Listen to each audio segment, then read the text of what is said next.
ครับในดินแดนล้านนาโบราณนั่นนะครับนับตั้งแต่สุโขทัยนะครับไปจนถึงปูนะครับ12ปนาบนนะครับอันเป็นดินแดนที่มีหลายเผ่าพันธุ์นะครับอยู่ในนี่นะครับก็คือไตยวนนะครับไตลือไตลั่วไตเขินไตยองนะครับเห็นไหมมันอยู่ในนี่นะครับใจ อักขระนะครับก็คืออักษรนั่นนะฮะเดียวกันนะครับในการเขียนสื่อสารกันเนี่ยนะครับแล้วก็สำเนียงการก็คล้ายๆกันนะครับจะฟังกันหูเรื่องนะครับมันก็ผิดกันไปนิดๆนะครับเวลาเขียนออกมานั้นนะครับบางคำก็เหมือนกันนะครับบางคำก็นิยมแตกต่างกันไปนะครับพอดีมันมาถึงปัจจุบันแล้วนะครับหลายเผ่าพันธุ์นั่นเปิ้นกับสืบเกี่ยนมาเป็น5-6รุ่นแล้วนะครับมันก็เลยเวลาเปิ้นถ่ายทอดกันมานะครับถ่ายทอดอักขระนะอันกันมานะครับมาถึงปัจจุบันนี้นะครับมันก็เลยบางครั้งเนี่ยมันป่ายมาแล้วนะครับเฮามาพอกันแล้วมันบางบางที่เปิ้นก็เขียนแถมแบบหนึ่งบางที่ก็เขียนแถมแบบหนึ่งแล้วมันบอกบางคำนั้นมันจะบ่เหมือนกันนะครับมันก็เลยเฮาก็มาวิเคราะห์กันนะครับมันเฮาบอกว่ากันแล้วนะอันไหนผิดอันไหนถูกนะครับเฮามาถึงตามหลักภาษาล้านนาเลยนะครับเอาภาษาล้านนานะครับเฮามาเขียนกรรมที่มันเขียนได้หลายแบบในวันกรรมวันนี้เฮามาถึงกรรมว่าพวกนะครับพวกนะครับพวกความจริงนั้นมันก็ไม่ใช่ภาษาแล้วนะแต่นะครับมันก็เลยมาจากภาษาไทยนะครับมันเอามาดัดแปลงนะครับพวกนะครับในภาษาไทยเนี่ยเพิ่นออกเสียงว่าพวกนะครับพวกก็คือหมู่เรานั่นนะครับพวกนะครับไม่ภาษาละนาก็เลยพวกนะครับพวกนะครับมันก็พวกนั่นนะครับเขามาสะกดเลยนะครับตัวพวกเนี่ยนะพวกเนี่ยมันก็ใช้เสียงโทเสียงโทปกตินะครับพวกนะครับพวกนะครับเสียงโทปกตินะเขาก็ใช้ตัวปะนะครับเสียงโทปกตินะครับพวกนะครับไม่กลัวนะครับไม่กลัวอ่าไม่กลัวนะครับไม่กลัวนะครับมาปุปัวนะครับไม่อันนี้อ่าอันนี้อ่านว่าปัวนะครับปัวนะครับใส่ไม่กะใส่ตัวสะกดไปก็คือตัวกะนะครับกะดาบะนะครับมันก็เลยออกเสียงโทนะครับแม่พวกนะครับพวกนะครับแม่ออกตัวดาแล้วครับปอดนะครับปอดนะครับแม่ปอดพวกนะครับแม่ปอดพวกนะเสียงโทปกตินะครับนับ เขานับเสียงจากของภาษาไทยนะครับเขาเอาเป็นหลักนะครับพวกนะครับเสียงโทปกตินะครับอันนี้อ่านว่าพวกนะครับอันในภาษาละนานั่นน่ะโคดเกณฑ์เปิ้นว่านะครับไม่ไม่กลัวเนี่ยไม่กลัวเนี่ยเปิ้นถ้า ถ้ามีตัวสะกดแล้วนะเปิ้นบอกว่าตัดไม้กงนี่ออกนะครับแม่ตัดไม้กงมันก็จะเหลือเก้าอี้นะครับแม่เหลือเก้าอี้นะแม่พวกนะครับได้นะเห็นไหมพวกนะครับในภาษาละนาเปิ้นก็จะเขียนเก้าอี้นะครับพวกนะเปิ้นอ่านว่าพวกนะครับอันนี้ได้แล้วนะครับอันนี้ตัวเก้าเงาแต่แล้วมันจะต้องเขียนอย่างอี้นะครับภาษาละนานะครับพวกนะครับพอดีอย่างว่านะครับในภาษาละนานั้นมันมีป้นตะกอนนี่ป้นเขียนในใบลานปับษานะครับมันก็อย่างว่าพื้นที่มันน้อยนะครับมันเหมือนนักอะครับมันหายากแล้วใบลานนะครับใบปับษาแล้วมันหายากแล้วในสมัยโบราณนะมันแปลงยากนะครับ เพ ราะฉะนั้นการเขียนแล้วก็อย่าเขียนติดๆกันยาวไปเจอเนี่ยครับว่ามันบางครั้งมันจะไปสุดบรรทัดแล้วนะครับ มันก็เปิ้นนับช่องแล้วมันแบบกุ้มนะพวกก็จะย่อนะครับมาพวกก็จะย่อนะครับมาย่อนะครับเพราะว่ามันไอตัวกะนี่มันออกยาวไปนะครับมาพวกก็จะเขียนมันสั้นๆหน่อยนะครับพวกก็จะเขียนอย่างอี้นะครับเห็นไหมพวกนะครับมา พวกก็คือไม่กลัวนั่นแหละนะครับมาไม่กลัวนั่นแหละครับมาอ่าไอตัวกะนี่นะเห็นไหมอ่าตัวกะเนี่ยพวกก็จะเอาไม้กักเขียนใส่แตนนะครับเห็นไหมไม้กักอย่างเงี้ยนะครับเห็นไหมไม้กักนะครับไม้กักใส่แตนนะครับมาพวกนะครับนี่มันก็อ่ามันก็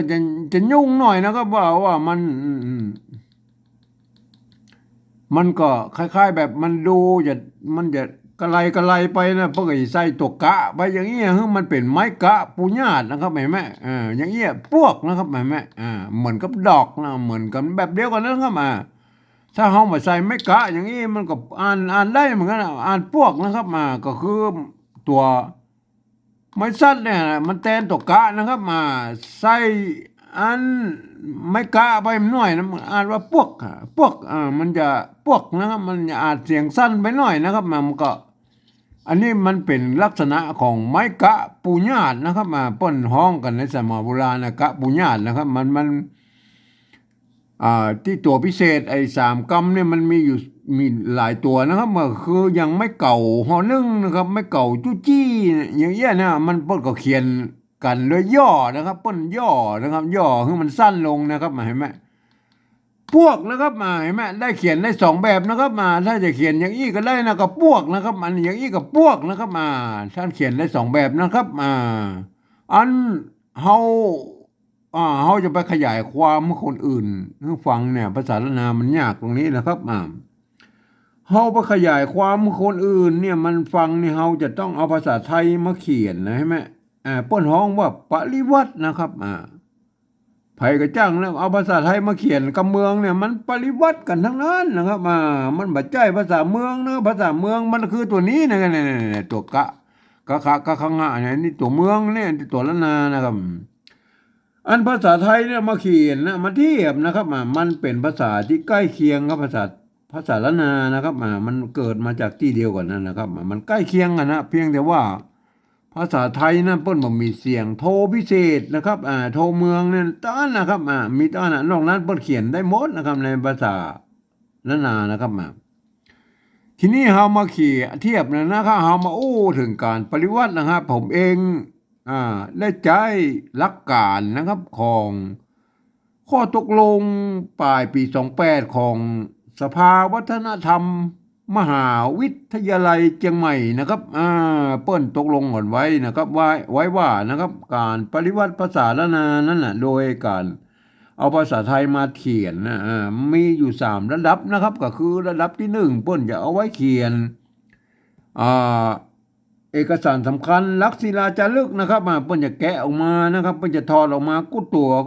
วนะครับเอาภาษาไทยมาเทียบนะครับแม้กระทั่งไม้กงไม้กังไหลไม้อย่างเปิ้นเอามาหมดนะครับเปิ้นเอามาหมดอันนี้เปิ้นมือตกหล่นเลยนะครับอันนั้นเราจะมาถึงแล้วนะครับมาถึงกันแบบที่2ก็พอนะครับแบบที่2นั่นก็คือการยืมเอาอักษรไทยนะครับมาปรับเทียบเพื่อเป็นอักขระละนานะครับแล้วประกอบกรรมขึ้นมากับแบบภาษาไทยนะครับผสมผสานกันไปนะครับก็บางครั้งไม้หรือสระเนี่ยมันบัดตัดบัดตรงกันนะครับภาษาไทยกับภาษาละนานะมันบ่เหมือนกันก็คือบูรณะกำศัพท์นะครับมันหน้าตามันออกแบบไทยๆนะครับก็เวลาอ่านนั่นน่ะมันจะต้องใจรักการภาษาละนาอ่านนะครับเพราะว่าคนทั่วไปบ่สามารถเข้ามาอ่านได้นะครับเพราะว่ามันจะผิดเพี้ยนสำเนียงนะครับต้องหันว่าอันนั้นมันเป็นตัวไทยนั่นนะครับแต่เฮาเวลาอ่านแล้วเฮาต้องนึกถึงว่ามันเป็นตัวละนานะครับอย่างนั้นมันก็เลยสับสนกันหน่อยนะครับเอาไว้ให้คนที่เพิ่นเรียนภาษาละนามาอ่านนะครับคนที่บ่เรียนภาษาละนามาอ่านมันต้องไปเรียนไปอ่านแบบที่3พุ่นนะครับตามเสียง ออกมานะครับก็คือเขาก็อุ้มกันแบบที่สามนะครับ แบบที่สองเราเอามาอู้เลยแบบที่สองเลยนะครับ ตัวเอาตัวพอพานนะครับมายืมมาเป็นเนี่ยตัวป้านะครับ อันนี้มันตัวป้านะครับตัวปอในภาษาล้านนานั่นนะมันมีอยู่สองตัวนะครับตัวป้าก็ตัวป้านะครับก็สลับกันเยอะสลับกันซัดนะครับตัวป้ากับตัวป้านะครับตัวป้าใจอ่าใจในอักษรเอกนะครับเสียงเอกนะครับเสียงโทพิเศษนะครับโทเมืองนะครับแล้วก็ใจเสียงจัตวานะครับอันใจตัวปะนะครับตัวปะเนี่ยเสียงสามัญนะครับเสียงโทปกตินะครับและก็เสียงตีนะครับแบ่งกัน3 เสียงนะครับเปลี่ยนกันเยอะเปลี่ยนกันซัดนะมันก็จะได้6 เสียงนะครับมันจะได้นักกว่าภาษาไทยนะครับอันเอาตัวพอพานมาเทียบมันเป็นตัวตัวปะเนี่ยนะครับอันนี้มันมีตัววะนี่อยู่ทั้งลุ่มนี่นะครับไม้ก็คือสระนั่นนะครับมันไม้นะครับตัววะตัววะก็เอาวอแหวนนะครับมาเทียบเห็นไหมตัววะตัวกะนะครับตัวกะก็คือตัวกอไก่นะครับเห็นไหมได้แล้วนะครับเห็นไหมเนี่ยหน้าตามันเขียนว่าพวกนะครับ แต่เวลาอ่านแล้วท่านจะต้องเรียนภาษาละนามาหูไว้ว่าไอ้ตัวนี้มันคือตัวป้านะครับ ตัวป้านะครับอันนี้มันตัวว่าก็คือไม่กลัวนะครับว่านะครับเหมือนไม่กลัวนะครับอันนี้คือตัวกะนะครับอ่านว่าพวกนะครับไม่ใช่พวกนะครับอ่านว่าพวกนะครับไม่ต่อไปแล้วครับแบบที่สองนะครับแบบที่สองนี่ก็เอาตัวป้านะครับมาเทียบนะครับก็คือเอาตัวพพานมาเทียบเป็นตัวป้านะครับตัวว่านะครับมีตัวว่านี่แม่ตัวว่าก็ไม่กลัวนะครับอันไม้สั้นนี่คือเปิ้นแตนตัวกะนะตัวกอไก่นะครับตัวกะนั่นนะครับก็คือเขียนตัวอีแล้วครับพวกนะครับอันนี้มันมีเปิ้นห้องว่าไม่กะปูญาตินะครับปูญาตินะครับกะปูญาตินะครับก็เนี่ยก็เติมมือเปิ้นไปนะครับพวกกะนะครับพวกกะนะครับทีนี้เรามาอู้ถึงอันไอแบบที่สามนะครับแบบที่สามนั่นหลักการก็คือฟังเอาเสียงละนาตังบนพุ่นนะครับเปิ้นว่าจะได้นะครับเปิ้นว่าจังใดก็เปิ้นเปล่งเสียงออกมาก็คือตามสำเนียงกะมู่เลยนะครับก็เอาภาษาไทยมาเขียนนะครับอันก็ไอภาษาไทยมันเขียนได้หมดนะกู้เสียงนะครับยกเว้นนะครับเสียงโทพิเศษเท่านั้นนะครับที่เปิ้นเขียนมาได้เพราะว่าเปิ้นมันมีไม้นะครับวันละยกนะครับเปิ้นมีแค่ไม้เอกไม้โทไม้ตีไม้จัตวานะครับไม้โทพิเศษเนี่ยเปิ้นบ่มีนะครับเปิ้นก็เลยเขียนมาได้นะครับเพราะฉะนั้นวันนี้มันมีไม้โทพิเศษแล้วก็บอกโอ้ละพวกนะครับพวกเสียงโทปกตินะครับพวก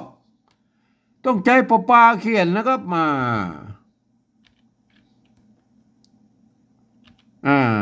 ปปาเขียนอันสะกดด้วยตัวกอไก่เนี่ยปกปามันพวกนะครับพวกนะเห็นไหมพวกพวกนะครับพวกเสียงโทปกตินะเขาก็ใส่ไม่โทเนี่ยพวกนะครับเนี่ยไม่โทพวกนะครับพวกปปาเป็นอักษรกลางในภาษาไทยนะครับพันและกู้เสียงนะครับพวกนะครับพวกอันตัวที่สองแล้วครับอันตัวที่สองเขาก็ฟังเหมือนกันนะก็ฟังพวกนะพวกเนี่ยเลยก็เหมือนกันนะครับเยอะๆกับพวกนะครับอันนี้พวกเห็นไหมพวกเห็นไหมพวกเห็นไหมอันแบบที่สองแล้วครับท่านต้องรู้ไว้ว่าอ๋อนี่มันก็ตัวป้านะครับอ่านว่าพวกนะครับอันนี้มันเป็นไม้กะปุญญาตนะครับท่านต้องรู้ว่าเป็นกะปุญญาตนะครับแม่อ่านตัวป้านะครับอ่านว่าพวกนะครับมันก็อ่านว่าพวกเหมือนกันนะแม่อันภาษาละนานะเพิ่นเขียนได้2 แบบนะครับมันก็แล้ว ละตี้นะครับจะเปิ้นกันนิยมกันไปตามเผ่าพันธุ์นะครับมาเปิ้นตามหลักการแล้วมันจะต้องเขียนอย่างนี้นะครับ อย่างตัวหน้าเนี่ยเห็นไหมพวกนะครับพวกนะครับพวกนะครับแต่เวลามันบรรทัดมันสั้นนะครับมันก็อย่างว่ามันแบบมีที่เขียนแล้วเพิ่นก็อย่างย่อนะครับเปิ้นเนี่ยย่อเงินเหลืองเป็นไม้กะปุญาตอย่างนี้นะอ่านว่าพวกนะครับอ่านว่าพวกนะครับเนี่ยตัวไม้สั้นเนี่ยมันแทนตัวกะนะครับแทนตัวกะนะครับอ่านว่าพวกนะครับครับของทุกท่านไปศึกษานะครับมันยังไม่ทำลายตัวนะครับที่มันเป็นกรรมพิเศษเนี่ยนะครับที่เปิ้นละนาที่เปิ้นชอบเขียนมานะครับก็ก็ไปศึกษานะครับวันนี้ผมขอบรรยายเพียงแค่นี้นะครับ